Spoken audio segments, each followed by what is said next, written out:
Perkenalkan, nama saya Prasilia Patiasina. Di sini saya akan menjelaskan tentang daya dukung lingkungan hidup. Daya dukung lingkungan hidup adalah kemampuan lingkungan hidup untuk mendukung kehidupan manusia dan makhluk hidup yang lain. Penentuan daya dukung lingkungan hidup dilakukan dengan cara mengetahui kapasitas lingkungan alam dan sumber daya untuk mendukung kegiatan manusia atau penduduk yang menggunakan ruang bagi kelangsungan hidup. Besarnya kapasitas tersebut di suatu tempat dipengaruhi oleh keadaan dan karakteristik sumber daya yang ada di hamparan ruang yang bersangkutan. Kapasitas lingkungan hidup dan sumber daya akan menjadi faktor pembatas dalam penentuan pemanfaatan ruang yang sesuai. Nama saya Griselda Mercy. Daya dukung lingkungan hidup terbagi menjadi dua komponen, yaitu kapasitas penyediaan dan kapasitas tampung limbah. Dalam pedoman ini telah ada daya dukung lingkungan hidup terbatas pada kapasitas penyediaan sumber daya alam, terutama berkaitan dengan kemampuan lahan serta ketersediaan dan kebutuhan akan lahan dan air dalam suatu ruang atau wilayah. Oleh karena kapasitas sumber daya alam tergantung pada kemampuan, ketersediaan dan kebutuhan akan lahan dan air, penentuan daya dukung lingkungan hidup dalam pedoman ini dilakukan berdasarkan 3 pendekatan, yaitu pertama, kemampuan lahan untuk alokasi pemanfaatan ruang. Yang kedua, perbandingan antara ketersediaan dan kebutuhan lahan. Yang ketiga, perbandingan antara ketersediaan dan kebutuhan air. Perkenalkan, nama saya Tresya Risambesi, NIM 2019-36089. Di sini saya akan melanjutkan materi tentang lingkungan hidup. Agar pemanfaatan ruang di suatu wilayah sesuai dengan lingkungan hidup dan sumber daya, alokasi pemanfaatan ruang harus mengindahkan kemampuan lahan. Mengingat daya dukung lingkungan hidup tidak dapat dibatasi berdasarkan batas wilayah administratif, penerapan rencana tata ruang harus memperhatikan aspek keterkaitan efektivitas, ekologis, dan efisiensi pemanfaatan ruang. Di dalam ketentuan umum Undang-Undang Nomor 23 Tahun 1997 Pasal 1 Ayat 6 tentang pengelolaan lingkungan hidup disebutkan bahwa daya dukung lingkungan hidup adalah kemampuan lingkungan hidup untuk mendukung peri kehidupan manusia dan makhluk hidup lainnya. Perkenalkan, nama saya Ripka Kristina Koli. Di sini saya akan membahas tentang isu lingkungan global. Isu lingkungan global merupakan permasalahan lingkungan dan dampak yang ditimbulkan dari permasalahan lingkungan tersebut yang mengakibatkan dampak yang luas dan serius bagi dunia serta menyeluruh. Isu lingkungan global seperti efek rumah kaca atau greenhouse effect yang mengakibatkan suhu rata-rata tahunan bumi yang terus meningkat. Kemudian ada hujan asam, lalu penipisan lapisan ozon.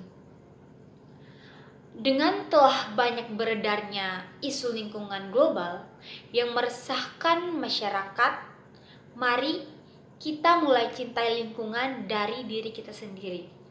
Dengan cara kurangi berpergian dengan menggunakan kendaraan bermotor agar tidak terjadi polusi udara yang akan mengakibatkan lapisan ozon menipis.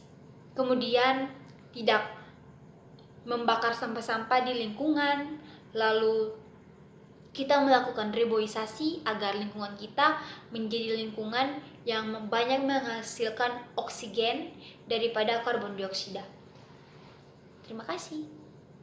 Perkenalkan, nama saya Priti Wulandari Luhur 5. Di sini saya akan membahas tentang isu lingkungan nasional. Jika kita berbicara tentang isu lingkungan nasional, tentu kita berbicara tentang permasalahan lingkungan yang terjadi di negara kita, Indonesia. Saya memiliki beberapa permasalahan. Yang pertama yaitu polusi atau pencemaran. Jika kita berbicara tentang polusi dan pencemaran, tentu kita berbicara tentang pencemaran udara, pencemaran tanah, dan pencemaran air. Apa sih yang menyebabkan pencemaran ini? Pencemaran udara. Pencemaran udara ini disebabkan oleh gas dari alat transportasi maupun dari pabrik-pabrik tertentu. Yang kedua yaitu pencemaran air. Pencemaran air ini juga disebabkan oleh bukan hanya pabrik saja sih, limbah-limbah dari pabrik, tapi juga dari kita semua, yang mana membuang sampah sembarangan di air laut, sungai, dan sebagainya.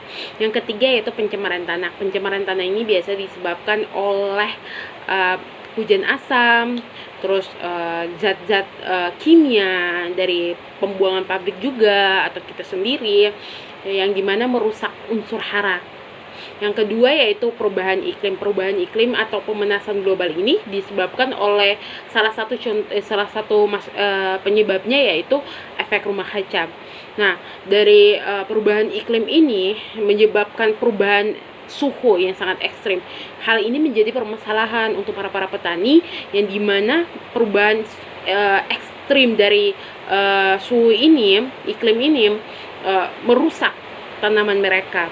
Nah, yang selanjutnya yaitu populasi. Ini juga merupakan salah satu permasalahan yang dialami setiap negara. Karena apa? Setiap tahun itu membludak angka populasinya.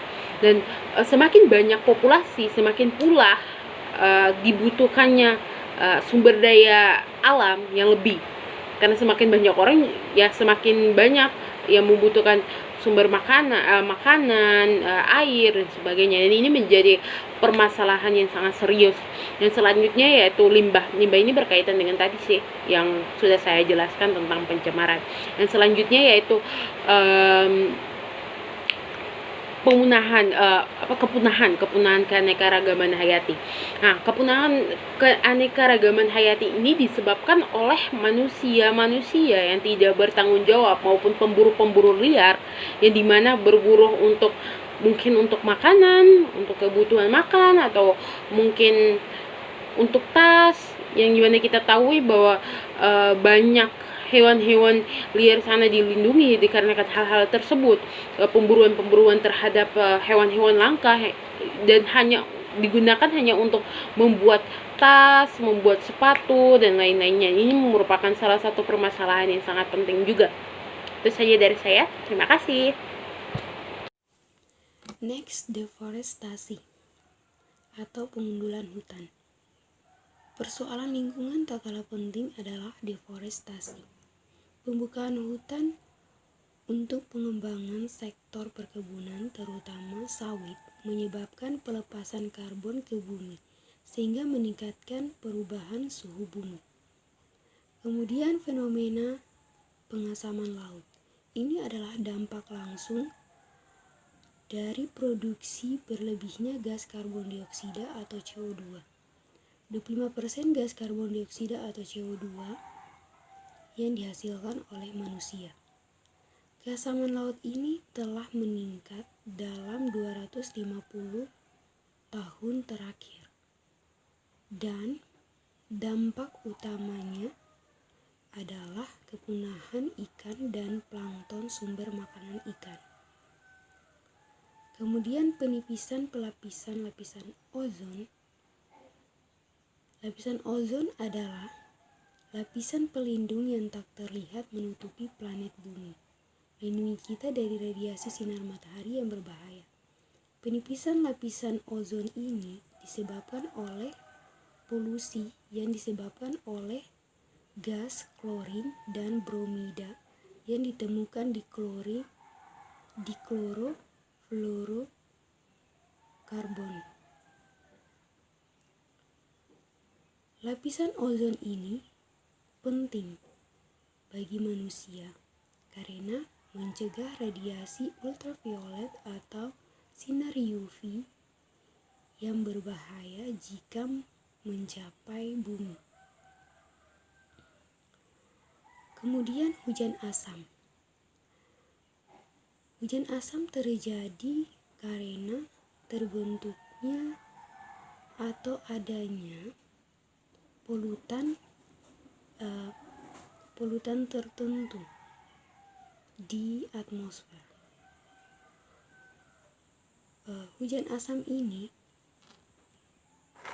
dapat disebabkan karena pengasaman atau pembakaran bahan fosil akibat meletusnya gunung atau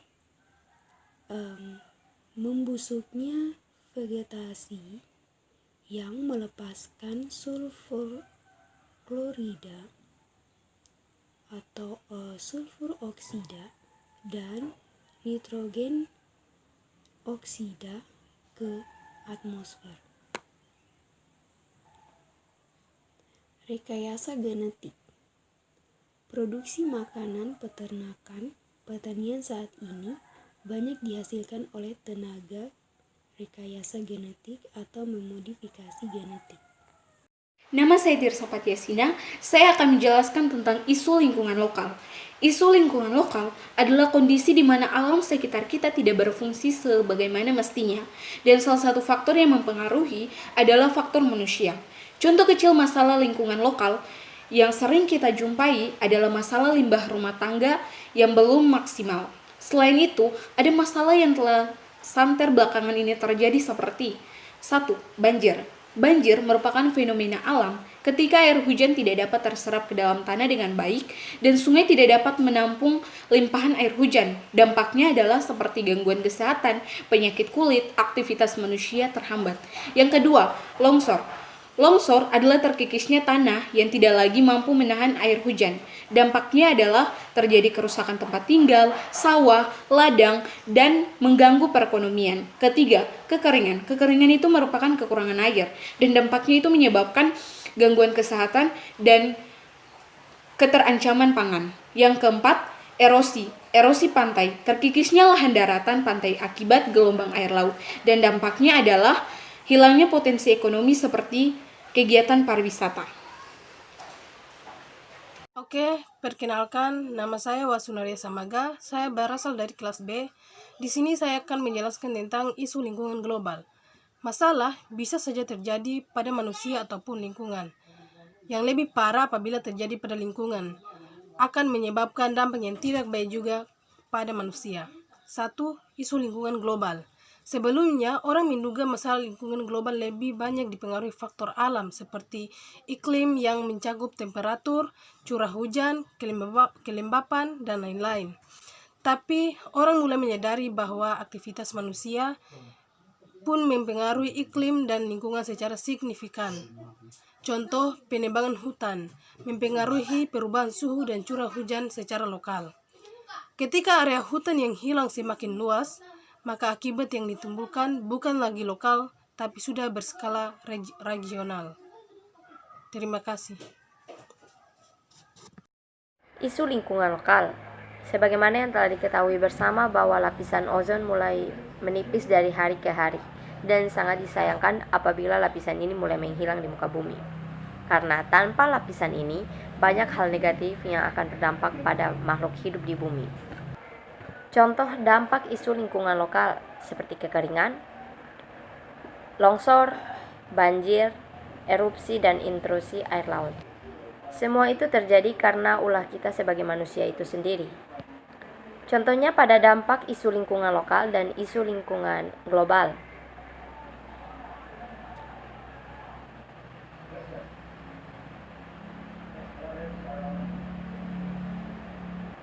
Apabila penebangan hutan tidak dilakukan, maka longsor pun tidak akan terjadi. Dan untuk itu, kita sebagai masyarakat harus peduli dalam menjaga dan merawat lingkungan kita. Oke teman-teman, perkenalkan nama saya Veronica Koe. Di sini saya akan menjelaskan tentang lingkungan nasional. Yang pertama dari lingkungan nasional yaitu 1. Pencemaran lingkungan perairan, yaitu pembuangan limbah industri ke sungai, kebocoran minyak lepas pantai, dan penggunaan bom laut. Yang kedua yaitu pencemaran lingkungan udara, yaitu kebakaran hutan, asap pabrik, asap kendaraan bermotor. Dan yang ketiga yaitu pencemaran lingkungan darat, penggunaan pupuk secara berlebihan, penambangan liar, dan kebocoran reaktor nuklir. Oke, terima kasih. Perkenalkan, saya Serika Glory Peters. Di sini saya akan menjelaskan tentang pengertian keseimbangan lingkungan dan konsepnya. Lingkungan hidup adalah suatu kesatuan ruang dengan semua benda, termasuk manusia dan juga perilakunya. Keseimbangan lingkungan adalah kemampuan lingkungan untuk mengatasi tekanan dari alam ataupun dari aktivitas manusia, serta kemampuan lingkungan untuk menjaga kestabilan hidupnya. Lingkungan tidak seimbang terjadi apabila adanya perubahan berupa pengurangan fungsi dari komponen atau hilangnya beberapa bagian dari komponen yang menyebabkan putusnya mata rantai dalam ekosistem. Gangguan yang masuk ke lingkungan dapat disebabkan oleh alam dan campur tangan manusia. Setelah terjadi gangguan alam, lingkungan akan mengalami proses pemulihan yang disebut dengan suksesi. Suksesi adalah proses perubahan ekosistem dalam kurun waktu tertentu menuju ke arah lingkungan yang teratur dan stabil. Ada dua macam suksesi. Yang pertama adalah suksesi primer dan juga suksesi sekunder. Suksesi primer terjadi ketika komunitas awal terjadi perubahan dan mengakibatkan hilangnya komunitas awal tersebut secara total. Sehingga di tempat komunitas awal terbentuk substrat dan habitat baru. Contohnya meletusnya Gunung Krakatau dan merusak habitat yang ada di sekitarnya. Yang kedua adalah suksesi sekunder. Suksesi sekunder terjadi apabila suatu ekosistem mengalami gangguan secara alami ataupun buatan tanpa merusak total tempat tumbuh organisme yang ada. Contohnya, rusaknya terumbu karang akibat ulah manusia. Oke, mungkin sekian dari saya. Terima kasih. Oke, perkenalkan nama saya Novita Tuhai. Di sini saya akan menjelaskan tentang dampak eksploitasi terhadap ekosistem. Jadi ada beberapa dampak negatif terhadap ekosistem akibat eksploitasi berlebihan manusia. Yang pertama, fragmentasi dan degradasi habitat. Jadi kawasan hutan yang pepohonannya banyak ditebang untuk kesejahteraan manusia atau pembangunan jalan yang melintasi hutan merupakan contoh dari fragmentasi habitat tersebut. Nah, kemudian fragmentasi dan degradasi habitat menyebabkan munculnya berbagai masalah, antara lain seperti kematian organisme karena hilangnya sumber makanan dan tempat tinggal dan menurunnya keanekaragaman spesies pada habitat tersebut. Kedua, terganggunya aliran energi di dalam ekosistem. Ketika proses penebangan dan pembakaran hutan selesai, maka kawasan tersebut kemudian akan ditanami satu jenis tumbuhan. Contohnya yaitu padi. Nah, hal itu menyebabkan aliran energi yang semula kompleks yaitu antara beberapa jenis produsen, konsumen, dan detritivoria menjadi aliran energi yang lebih sederhana yaitu satu jenis produsen, beberapa konsumen, dan detritivoria. Yang ketiga, resistensi beberapa spesies merugikan pengguna pestisida dan antibiotika yang berlebihan untuk membunuh populasi organisme yang merugikan dapat menyebabkan munculnya populasi organisme yang kebal terhadap pestisida dan antibiotika tersebut. Keempat, hilangnya spesies penting di dalam ekosistem. Hilangnya satu organisme dapat memberikan dampak yang cukup besar dalam ekosistem. Misalnya, bila di sawah, predator untuk memakan tikus seperti elang dan burung hantu, maka akan menyebabkan meningkatnya jumlah tikus tersebut. Yang kelima, introduksi spesies asing. Introduksi spesies asing dapat merugikan dalam suatu ekosistem karena spesies tersebut tidak memiliki predator alami, contohnya eceng gendok. Nah, dikarenakan tidak terdapat predator alami yang mengontrol pertumbuhan populasi tanaman tersebut. Keenam, berkurangnya sumber daya alam terbaharui. Semua sumber daya alam dapat diperbarui seperti kayu, tanduk, dan gading jika digunakan dan dieksploitasi secara berlebihan, maka akan menurunkan jumlah dan kualitas sumber daya alam tersebut. Yang ketujuh, yang terakhir, terganggunya daur materi di dalam ekosistem. Meningkatnya aktivitas manusia di dunia berpengaruh terhadap biokimia. Contohnya, daur karbon yang terganggu akibat semakin banyaknya pengguna bahan bakar. Melimpahnya CO2 yang dihasilkan dari proses pembakaran dapat memberikan efek buruk. Salah satunya adalah pemanasan global. Upaya-upaya menjaga keseimbangan lingkungan.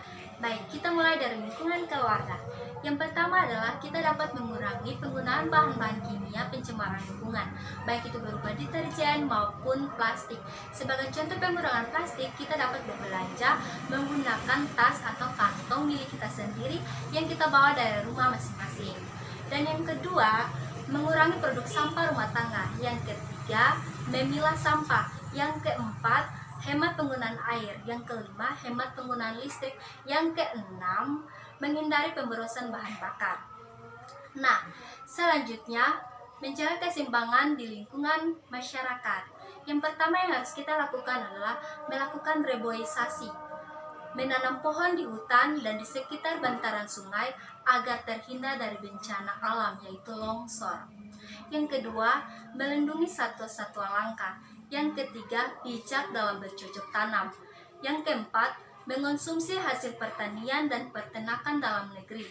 Dengan mengonsumsi hasil pertanian dan peternakan dalam negeri, maka akan mengurangi impor daging dan buah-buahan yang bisa saja membawa sel hama yang belum ada di Indonesia atau telur hama ya.